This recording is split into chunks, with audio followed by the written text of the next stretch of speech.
Gentlemen, we're going to continue our standout series by looking at Lady Ashvane today. So this is the first big step up in difficulty that you're going to find when it comes to the mythic Eternal Palace. It was a huge jump if you watched the World First Race. It took the US guilds over a day to kill this, and it's likely to be the first time you guys go, okay, time to get serious about this raid, and now we really need to start focusing up and min-maxing, proper min-maxing, which is something that is very enjoyable if you do it right, especially if it's outside of the realm of gear.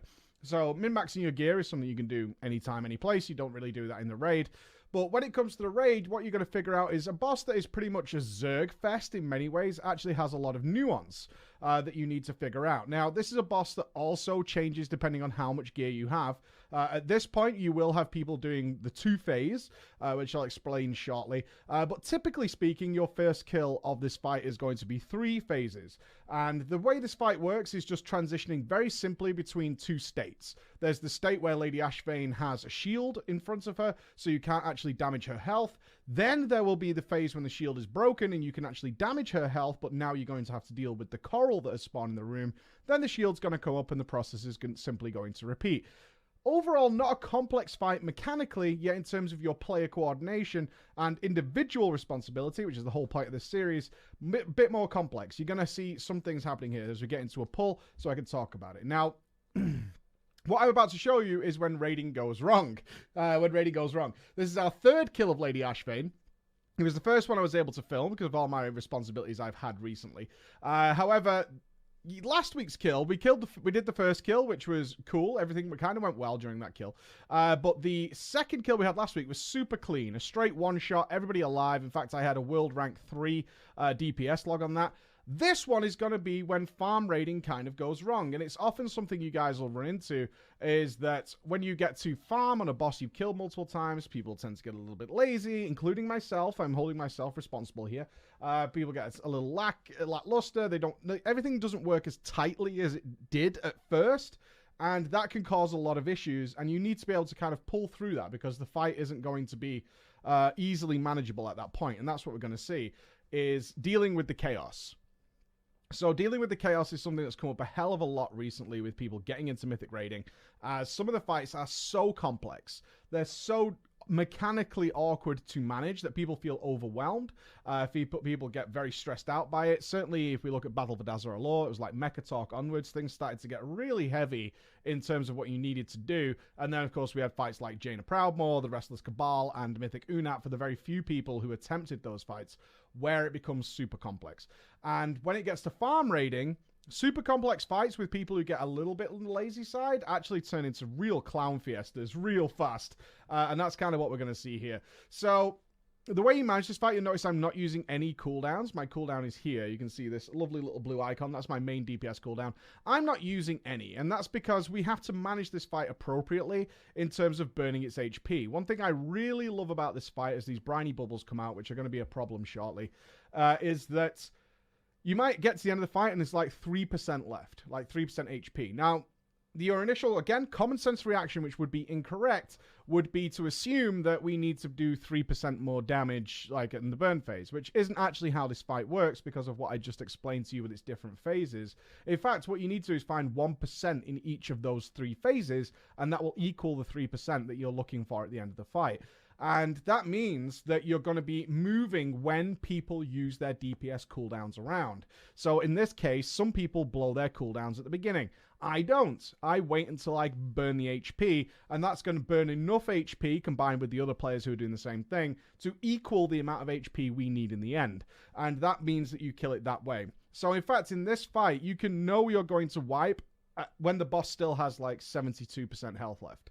Right? And it puts that second shield up because you're just not going to be able to make up that lost damage that you had in the first phase in the other 2 phases where you can actually do DPS to the boss. And that means you have to restructure the fight from the beginning instead of looking towards the end where you're trying to do the execute and all that kind of stuff. So getting past that, that's the basic mechanics. And in most cases, it's a it's kind of a crowd situation. So you can see some little optimizations I do, and you guys can do as well, is I store these lunar strikes, as you can see here, for when the briny bubbles come. So a few seconds before briny bubbles, which of course encase people in these bubbles, as you can see here, I store my lunar strike, which is a more AoE centric spell, and I store it for when the briny bubbles are coming. I'm just going to throw on usually a sunfire, and I'm just going to lunar strike these things down, and they died really quickly, so there was not much point in me dotting them at all.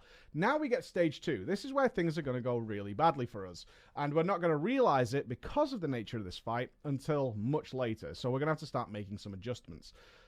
During this phase, I'm going to pop my cooldowns. As you can see, I actually had a proc there, so I'm going to use the proc first. Before I go into my cooldowns, I'm going to redot, and then I'm going to pop my cooldowns effectively. There it is, and off I go. And so this is me doing my biggest nuke ever. As you can see, I'm not even on the damage meter right now, but hopefully I will appear at some point. Now, here's the upsurge. Now, this is timed very well. As you can see, we get a stampeding roar, because we're about to go and cut the coral. And cutting the coral is going to fuck us over completely.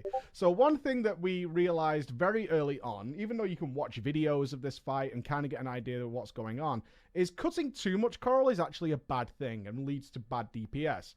And the reason is, for every coral we cut, that requires several soaking pools.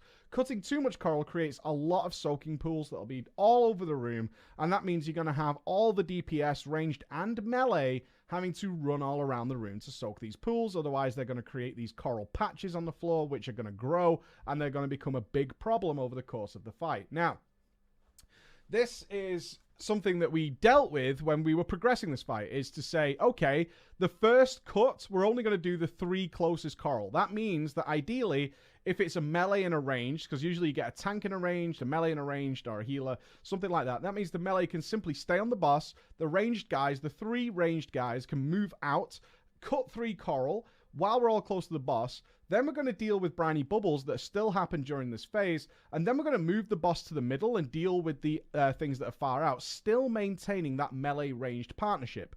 What that allows to happen is the melee can stay on the boss 100% of the time, as can the ranged, while still staying in range, which was a big problem we faced, is if some coral was far away and I had to cut it, I was out of range of the boss and we're losing damage, and that's not something you can afford, certainly in a first kill, so the boss has to be maneuvered and wrangled into such a position. So here we go. Now, what's going to happen here is the guys are going to cut every single piece of coral in this room. Every single piece of coral. So you can see what happens here is the 2 blues line up to cut these 2. The green is also here. It's going to cut these 2. And the red is behind here. It's going to cut these. They're actually going to cut every single piece of coral in the room. This is kind of cool. It really is. Like, it's really kind of cool. Simultaneously, it's going to fuck us so hard because of the amount of soaking pools. So what you will generally see happen, if we wind back a second here, for those of you who are preparing for this fight, and this was something I did a lot when we were progressing this, is when this upsurge comes, which is we're all grouped up, so the upsurge is in one place, we're going to get the stampeding roar, and we're going to move out, is I would position myself to disengage out of the group, like this, and then I would kind of look at where the coral is and prepare to move to go and cut a close coral. And after that, because we should have 2 cutting phases, I would slowly maneuver myself, like over here, so that I could get the furthest away one. Moonkids have really good range, so that meant that I was prepared for this. And if there was one that was like this one here, which is really far away, I would do a call to say, hey, the one at blue, because there are world markers around here, the one at blue is going to require some extra soaking. Just make sure somebody is kind of moving over to that area. And I'm really hoping, as you guys should be, again, be the volunteer, I'm really hoping that I get to cut the coral, because I'm already going to be in position to quickly get into position to cut the coral, and that hopefully I can count the other color. So what I mean by that is, what I would hope to happen is, if let's say I got blue, I will say blue is taking far, other blue stand still. And that other player is then free. They don't need to worry about anything. They could just continue to slam and nuke the boss. What you don't want is 2 players going, who am I paired with? No one's communicating, right? So they're looking around the room. Where's he going? Where do I need to stand and all this? You don't want that to happen. What you actually want to happen is for someone to say, I got this. Whoever my partner is, I don't care. But I've got the far one. That's all you need to know. Continue to slam the boss. That's what I'm trying to create with my coral cutting partner. Now, No one was prepared for this. As you can see, I am in no position to reach soaks that are over on this side of the room. There's very little I can do to help this scenario out. And same with players that are back here. Like, it's very ridiculous to try and get over here. So we're kind of assessing like, oh shit, the whole room is full of them.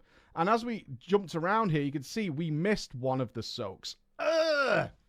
So in some ways, you might think to yourself, okay, we don't have to do a single cut on the next coral cutting. That means we could slam the boss harder, right?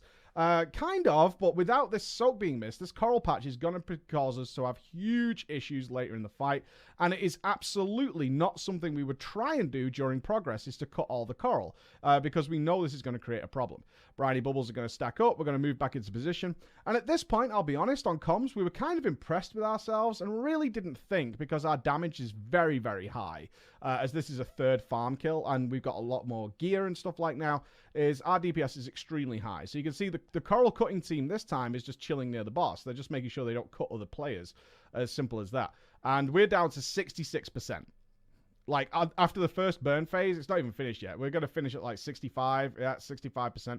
That is a ridiculous 64%. We're at a ridiculous amount of damage. Huge amount of damage. Like, too much. It doesn't need to be that high. That's crazy.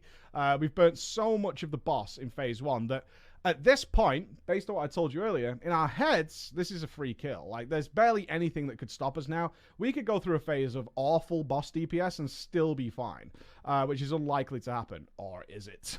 Or is it? Now, again, a little bit of laziness is about to occur. So we're going to get briny bubbles coming up. Now, one thing we said is that the briny bubbles need to stack against the wall on the other side of the boss. This means that the briny bubbles can go off. They have a large AoE circle around them, which will bubble other players. But it will allow the tanks to stay very close. It will allow the melee to have 100% uptime, and they will very quickly be able to move in and cleave things down. But one thing that needs to happen is there needs to be a pathway to get to that point. Yeah, that's not really going to happen here. And the pathway needs